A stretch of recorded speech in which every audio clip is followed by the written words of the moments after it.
So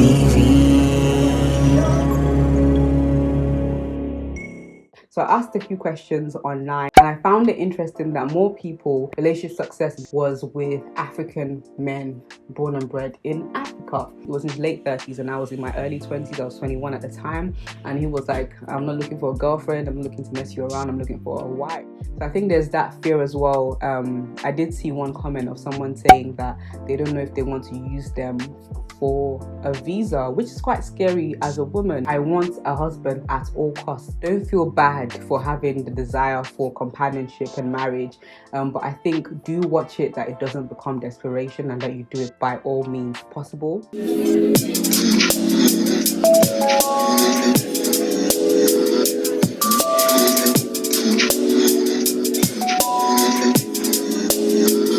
Hi guys, welcome to Mochunkstv and welcome to another installment of Chit Chat with Mo, where we have controversial debates, honest conversation and so much more. Okay, so today's video I'm actually really excited about because it has your input. So on social media I asked a few questions about women in diaspora, African women in diaspora, and their dating experiences, especially with regards to, or in particular in regards to dating UK/US or any other Western nation raised African men versus African men raised in Africa. Before we go into this video, guys, like the video. It helps with the engagement. It helps me know as well that you guys like these kind of videos. I had this idea because I came across a thread of a guy asking, why is it that when women reach, or African women in the diaspora reach the age, the late 20s, early 30s, they decide, okay, if the market's not selling, if there's no husband, they're going to opt for somebody in Africa instead, Nigeria, Ghana, whatever the case may be, their motherland, homeland, wherever they originally come from. So I found this interesting. I actually wanted to use the thread, but I can't find it anymore. So I thought, okay, let me do my own market research. So I asked a few questions online and I asked, okay, the first question I asked was, what is your dating preference? And majority of people said that their dating preference was actually UK, US, born and bred, or Western world born and bred African men. Like, okay. So I asked another question, what has been your dating success? Because there's what you want and there's what you've been successful with. And I found it interesting that more people, even though the poll was still majority dating success with UK, US, I did find that there were some women admitting that actually relationship success in terms of this relationship worked out was with African men born and bred in Africa. And so people were asking me the question actually, which made me think, okay, is it that some people like a mix? Because some people were saying, okay, is this just African men that lived in Africa completely? Or could it be that, okay, maybe when they got to like age 15, they came over here and they still had that cultural background? So I asked people as well, if you don't or didn't get much success with UK, US born bred lads, would you be open to somebody back home? And majority of people said yes, why not? But it was quite a close one actually. Like 144 voted for yes and 107 voted for no, not for me. So I asked, if you prefer men back home, why? Now I'm just going to read some of the responses that I found quite interesting. Somebody said the men back home are more determined. They're more focused on securing things because they know the struggle. Whereas UK boys like the fast life. Not all want to do things the right way. Somebody else said they're more in touch with reality and have more cultural respect. Someone said they treat us better more often and they don't stutter when the bill comes. UK boys, some of us are still debating who should pay first on the first date every time on UK Twitter. At least every 3 weeks that topic comes back up again.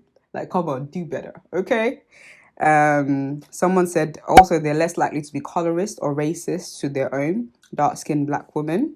Someone said, okay, this is about colorism as well. They're less likely to be color-struck and more family-orientated. I think you'd be surprised, actually, the colorism in Nigeria and African nations as well. And someone said they're more serious. Someone said they're personally too cultured for in-it boys. Sis, I can relate.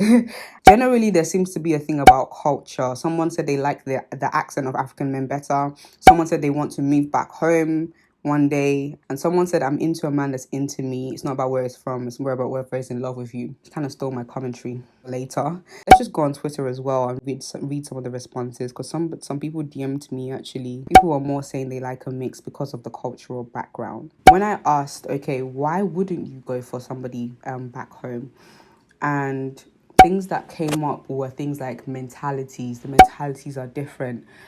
Culture, the culture is too different. Someone actually said that they think Nigerian men in Nigeria tend to be more misogynistic or have different ideas of patriarchy and the roles of a woman in a family, and they like more traditional family values, if that makes sense. Someone said this is superficial, but the accent, okay. We just spoke about an accent in another video. You guys should go check it out. There was also commentary about the marriage or courtship processes being a lot shorter because they're more eager to marry. This one I found quite interesting, so I'm going to read you the whole thing they said because we actually had a bit of a back and forth conversation. The last 1 to 2 internationals I dated before my partner cemented what my type was for me, which in my view is a happy middle ground between strictly UK and strictly back home, neither of which I could date comfortably. So most people are saying that they like a mix for reasons such as culture, stability, will it be a provider, and also seriousness for settling down, marriage, family. And also there were things of like, there were comments about desirability. Men back home are more likely to desire African women that are of darker complexion and all of that kind of stuff, or varying, or women that come in varying different complexions and beauties. Oh, actually, somebody said it didn't work out due to genotype compatibility. So I kind of want to unpack some of these things as we go along in this video. So I think the first thing that's important to mention is commitment, I believe, is not determined by geography or location or where you're brought up. I think if you speak to women in Nigeria, you watch Nigerian movies, you know that Nigerian men in Nigeria, and I'm saying Nigeria because I'm Nigerian. When I say Nigeria, think of Africa, yeah? Nigerian men in Nigeria can also mess women around when it comes to marriage. And that's not just a UK guy thing, because I think that's the consensus because of we're closer to UK or US men. When I say UK, think Western as well. We're closer to US men, that's our proximity. So we believe that our experiences can be generalized and used as a comparison factor when we compare men in the motherland as well. They mess women around too, trust and believe. I believe what makes a man want to commit to you is they decided, literally, they love you, number one, and they decided. I always say this thing to my girls: a man loves when he has no choice but to love. I believe a woman can grow in love with different men. Take that how you will, but I believe a man loves when it's like, wow, I love this girl, like there's nothing I can do about it. Like, I love her.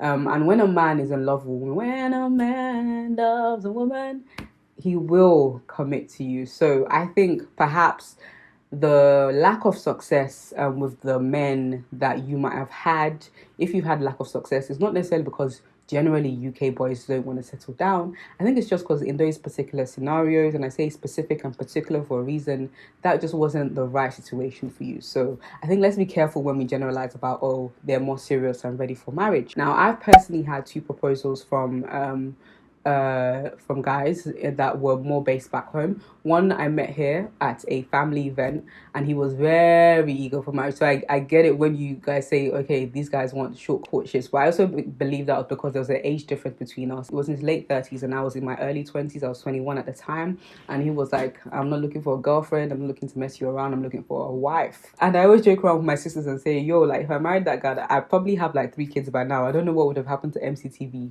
but we were just not aligned, so I declined. There's also another guy, I've never met him before, and he came with the whole I saw you in a dream. He came with the whole I remember when I told my auntie, she was like, I want Joseph Alala, what he did. So I guess that's one tactic they like to use. I saw you in the dream that you were my wife, and then I saw you on social media. I was like, oh, like God has really brought us together. So eventually I called his bluff because I was like, what do you want from me? And he wasn't able to give me a straight answer. So I was like, you know what?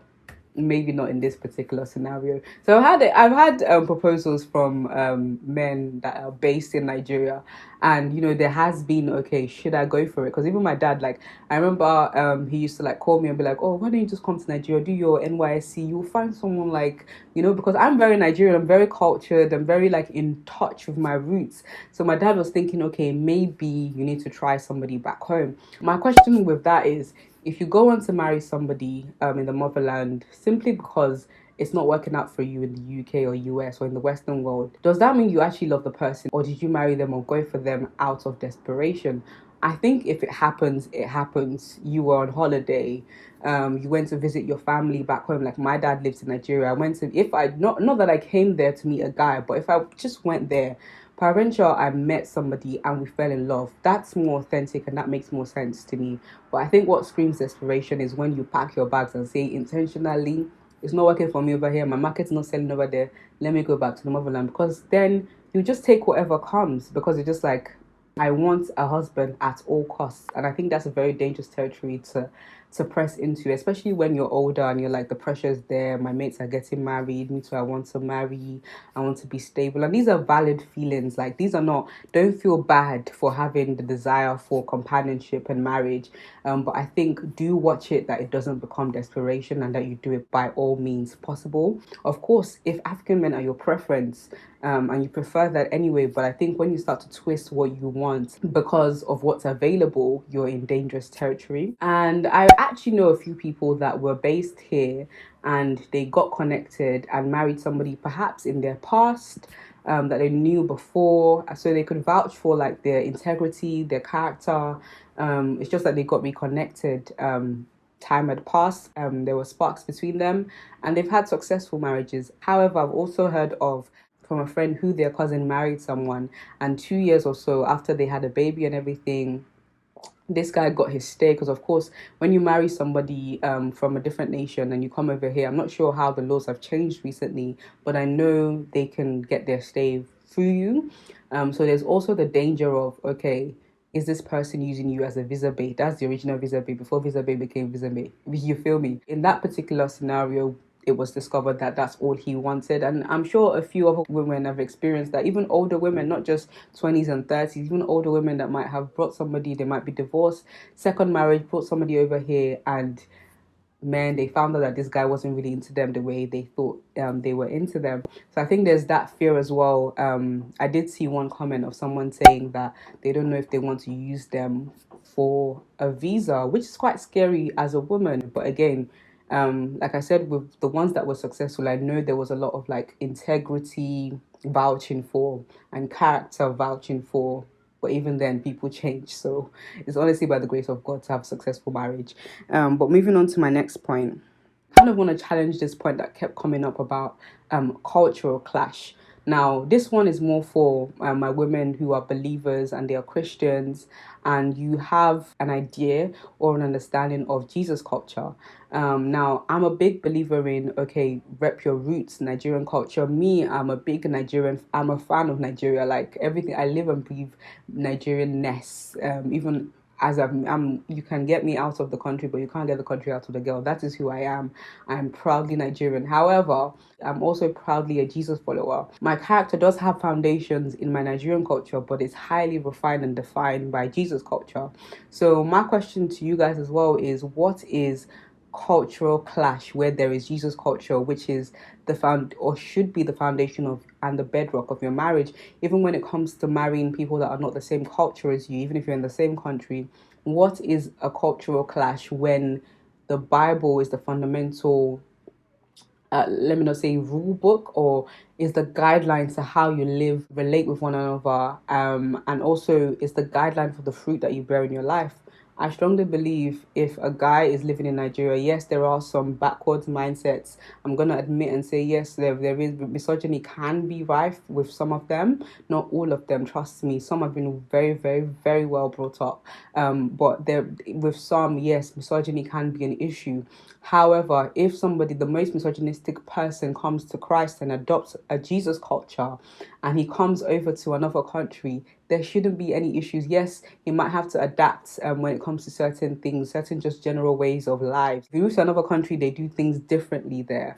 However, if they are centered and being refined by the Holy Spirit daily, there shouldn't be any issues of cultural clash, because anybody like that allows the Holy Spirit to run their life, is very teachable. So you'll be alright in case you were considering a long distance relationship and it seems like there's genuine love between you guys and it's not a desperate situation where you're not trying to use one another. One is not trying to use for visa, the girl's not trying to use somebody to marry. Do you get it? Like there's genuine love, compatibility between one another. Culture clash is not an issue where Jesus culture rules in your household. Maybe you are already in a long distance relationship and you're thinking of ways to spice up your love life and keep the fire burning between one another. I made a separate video about 5 things you can do to keep things spicy in your relationship, but I just wanted to reiterate something that I mentioned towards the end. You can send gifts, you can also send money to your significant other. You can use this amazing app called the Sendwave app to send money, even if it's not a romantic partner and you just have friends and family that you want to bless. Amidst all of this corona going on, people are locked down, not working, you can send as little as £1 to them via the Sendwave app. But of course, I have a code for you. You can use the code Mochunkstv. You get £5 extra credit, and every little helps, guys, in terms of spicing up your relationship, in terms of helping people amidst this coronavirus pandemic. So why don't you try the Sendwave app? And even if you don't want to use it, tell your aunties, tell your uncles, tell your mamas, tell your daddies to send money back home using the Sendwave app. And don't forget, use the code MoChunks for £5 extra credit. And that's all I really have for you guys in terms of dating internationally. You guys let me know what you think about the things I spoke about in the comment section down below. Share it with your friends too. Maybe some of your lady friends that are going through, even your man friends are going through this and they're wondering, should I go for this girl, should I not? Is there a fear? Should there not be a fear? Will there be a culture clash? Will there not be? Make sure that if you liked it, do share it with your friends and also subscribe to this channel for more. Until next time, guys, peace and love, peace and chunks.